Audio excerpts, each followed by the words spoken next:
जय गुरु जी। जय गुरु जी संगत जी। हमारा नाम दिव्या है और हम आप सबका स्वागत करते हैं गुरु जी के अपने चैनल दिव्य आत्मज्ञान में। यहाँ सुनाए जाते हैं गुरु जी के महिमा और कृपा से भरे शुक्राना सत्संग, जिसमें संगत के लिए गुरु जी द्वारा निर्देशित जीवन मार्गदर्शन एवं संगत के लिए अपार ब्लेसिंग्स होती हैं। गुरु जी की ब्लेसिंग्स पूरी रिसीव करने के लिए सत्संग को अंत तक अवश्य सुनें। अगर आप अपना शुक्राना सत्संग संगत परिवार के साथ शेयर करना चाहते हैं तो साफ हैंडराइटिंग में लिख के या फिर साफ आवाज़ में रिकॉर्ड करके आप स्क्रीन पे दिए गए नंबर पे शेयर कर सकते हैं। नंबर है 9015365428।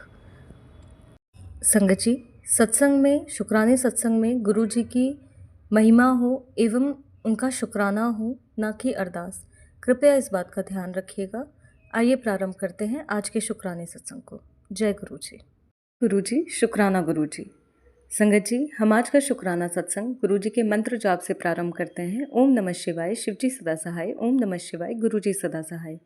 संगत जी, आज का जो हमारा शुक्राना सत्संग है वो 6 अप्रैल का है, मंडे का। और हमें गुरु जी की ये प्रेरणा हुई कि हम सोमवार को गुरु जी के मंदिर जाएं और उनकी आरती अटेंड करें शाम में। तो संगत जी, गुरु जी ने यहाँ पे एक मंदिर है, दरिद्र भंजन महादेव मंदिर, जो कि एक बहुत ही प्राचीन मंदिर है और प्रतिष्ठित मंदिर है। उसकी आरती जो थी गुरुपा ने वो हमें ब्लेस की। संगत जी, जैसे ही हम घर से निकले, घर के सामने ही 777 की एक गाड़ी थी जो पार्क थी और गुरुपा ने उस रूप में हमें ब्लेसिंग दी। मॉर्निंग में भी गुरुपा ने हमें तितली स्वरूप में दर्शन दिए और हमें मैसेज के थ्रू जो नोटिफिकेशन आते हैं फ़ोन के, उसके द्वारा भी गुरुपा ने 777 की ब्लेसिंग कई बार दी। संगत जी, गुरुपा ने हमारा मंडे का दिन वैसे ही ब्लेस कर दिया और बहुत मंदिर जाने के बहुत पहले से ही उन्होंने अपनी ब्लेसिंग देना स्टार्ट कर दिया और उस यात्रा को, उस आरती को ब्लेस किया।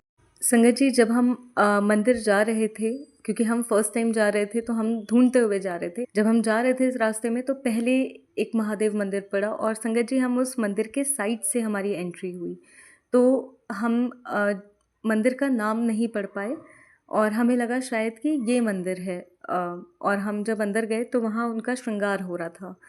तो संगत जी, हमने वहाँ पे प्रार्थना की, ईश्वर को प्रणाम किया और संगत जी, हमें ऐसी प्रेरणा हुई कि ये मंदिर नहीं है, इसके आगे एक और मंदिर है, वहाँ पे जाना है। तो संगत जी, हम जैसे ही आगे बढ़े तो हम उस मंदिर में पहुँचे और वो बहुत ही सुंदर मंदिर है। वहाँ की ऊर्जा बहुत ही शांत, बहुत ही तेज़ है। तो संगत जी, क्योंकि वो एक प्राचीन मंदिर है और सोमवार था तो उस दिन वहाँ पे बहुत भीड़ थी और ठीक से जैसे जो हम शांति से माथा टेक सकते हैं वो वहाँ पे नहीं होता। इसलिए गुरु जी ने हमें पहले ही मंदिर में, जो महादेव जी का मंदिर था, वहाँ पे हमें माथा टिकवा दिया और अपना आशीर्वाद दे दिया, जो कि पूर्ण शांति में, जहाँ पे सिर्फ हमारे महादेव थे। तो भंजन महादेव मंदिर में भी बहुत ही सुंदर तरीके से मंदिर को और शिव जी को सजाया गया था, शिवलिंग को सजाया गया था। संगत जी, बहुत ही दिव्य दर्शन थे।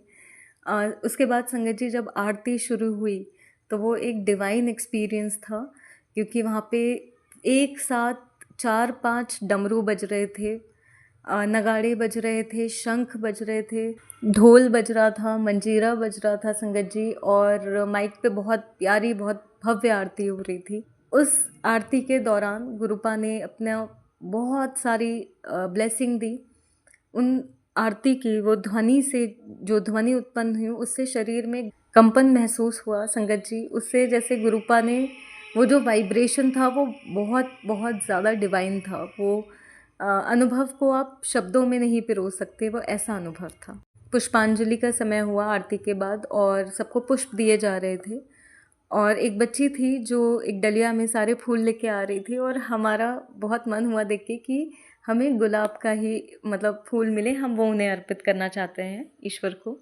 तो संगत जी, गुरुपा ने हमें बहुत ही सुंदर सा गुलाब का फूल ही दिया और फिर हमने वो प्रभु जी को अर्पित किया। भगवान जी बहुत ही प्यार से ब्लेस करते हैं। तो उन्होंने जो वहाँ पे प्रसाद रखा था, वहाँ पे संगत जी समोसा प्रसाद था और बहुत ही टेस्टी खीर थी। जो कि संगत जी वो प्रसाद था गुरु जी का, जिसके थ्रू उन्होंने हमारी हीलिंग किया। हमने दिन भर से कुछ खाया नहीं था, क्योंकि पता नहीं हमारे खाने की इच्छा भी नहीं हो रही थी। और जो पहला प्रसाद था वो हमने समोसा प्रसाद और खीर प्रसाद खाया। उसके थोड़े समय बाद संगत जी रात में हमें हल्की वॉमिटिंग भी हुई, जिसके द्वारा गुरुपा ने हमारे कुछ जो शरीर में बीमारियां बन रही थी उसे काटा, जिसके लिए हम ईश्वर का दिल से शुक्राना करते हैं। संगत जी, ईश्वर के बात करने के, गुरु जी के आपसे बात करने के बहुत सारे तरीके होते हैं, जिनमें से एक तरीका है संगीत, गाने। तो संगत जी, हम एक सॉन्ग सुन रहे थे जिसका नाम है लायक। संगत जी, उस गाने के जो बोल हैं वो कुछ ऐसे हैं। भोले के दर पे तू खाली ही चल दे, वो देगा वो भर के, तू लायक तो बन दे। तो संगत जी, ये उस गाने के बोल थे।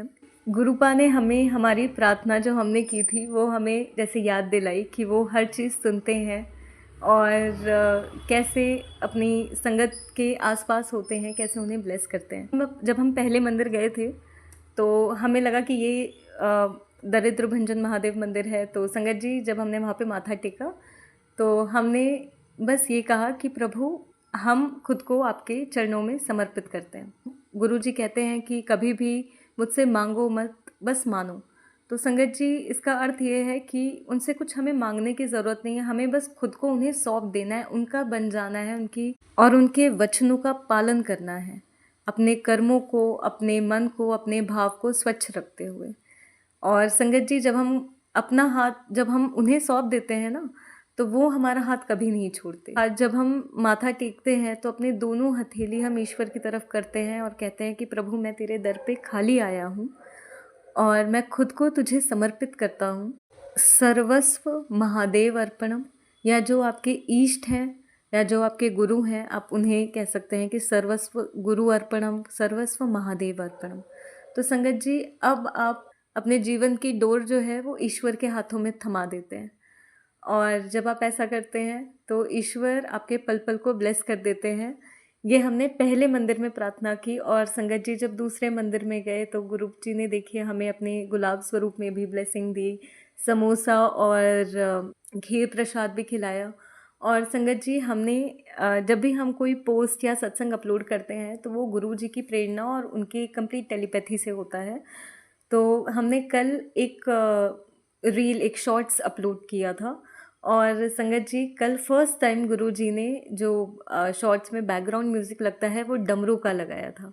और जब हम मंदिर गए और मंदिर में हमने जब आरती सुनी तो संगत जी, वो डमरू गुरुपा ने हमें वहाँ पे लाइव, जो कहते हैं ना कि वो ध्वनि सुनाई, उसकी जो वाइब्रेशन, उसकी जो ब्लेसिंग होती है वो गुरुपा ने दी। इसी गाने की आगे की एक लाइन है कि हमें इस लायक बनना है कि ईश्वर हमें गले लगा सके और हम उसके गले लग सकें। तो संगत जी, अब आता है एक बहुत ही प्यारी ब्लेसिंग आती है। जब आरती चल रही थी तो हमारे सामने, एक तो वहाँ पे काफ़ी भीड़ थी तो थोड़ा सा जगह नहीं हो रही थी, इतने में एक आंटी आई और वो आंटी हमारे आगे आके खड़ी हो गई, और संगत जी हम उनके पीछे हो गए। वो थोड़ा सा बुजुर्ग थी, वो 60 के आसपास की थी। पूरी आरती में वो वहाँ पे रही।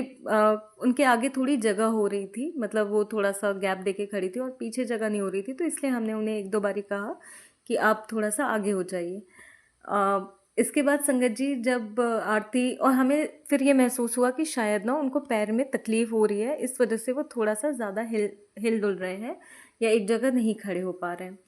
तो संगत जी, आरती कि जब पुष्पांजलि का समय हो रहा था तब वो वहाँ पे बैठे हुए थे आरती के towards the end of the aarti. वो जब सब खड़े थे, उनसे दर्द के कारण बैठा नहीं जा रहा था और वो ज़मीन पे वहीं पे बैठ गए थे और आरती बैठ के अटेंड कर रहे थे। तो संगत जी, जब हमने उन्हें देखा तो हम पहले सोच रहे थे कि कहीं से कुछ बैठने का अरेंजमेंट हो जाए, देख के कहीं अगर चेयर वगैरह रखी है। तो संगत जी, इतने में थोड़ी देर बाद वो उठने लगे। तो जब वो उठने लगे तो उनको उठने में दिक्कत हो रही थी, और हमने उनको जाके अपना हाथ जब दिया और उनको प्रेम से उठाया तो संगत जी, उन्होंने बहुत प्यार से हमें गले लगा लिया। और जैसे एक माँ अपने बच्चे को गाल पे चूमती है और आशीर्वाद देती है सर पे हाथ रख के, इस तरह गुरुपा ने हमें बहुत ही बहुत ही बहुत ही प्यारा आशीर्वाद दिया।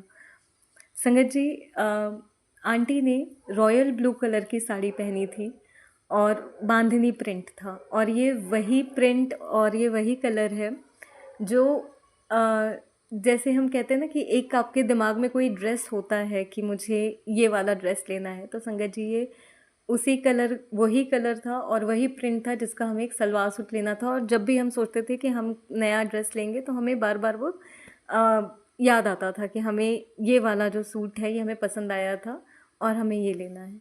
तो संगत जी, गुरुपा ने हमें उसी कहते कलर में ब्लेसिंग दी। हमें अपने हृदय को, अपने भाव को, अपने आत्मा को इतना शुद्ध रखना चाहिए कि ईश्वर उसमें ठहर सकें, क्योंकि ईश्वर वही रहते हैं जहाँ पवित्रता होती है।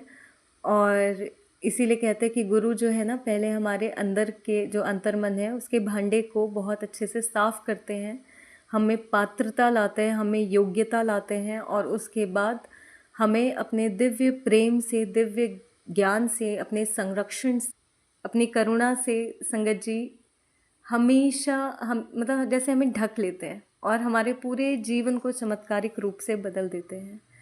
कौन कहता है आज के समय में ईश्वर नहीं है?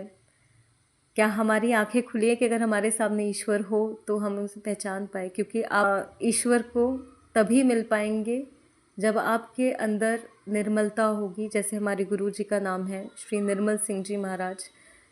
हृदय की निर्मलता, भाव की पवित्रता ही ईश्वर चाहते हैं। इसके अलावा हम संगत जी उन्हें कुछ भी नहीं दे सकते, क्योंकि सब कुछ उन्हीं का दिया हुआ है।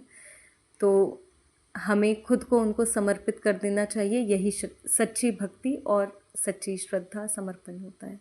इसी भाव के साथ संगत जी, जय गुरु जी, शुक्राना गुरु जी।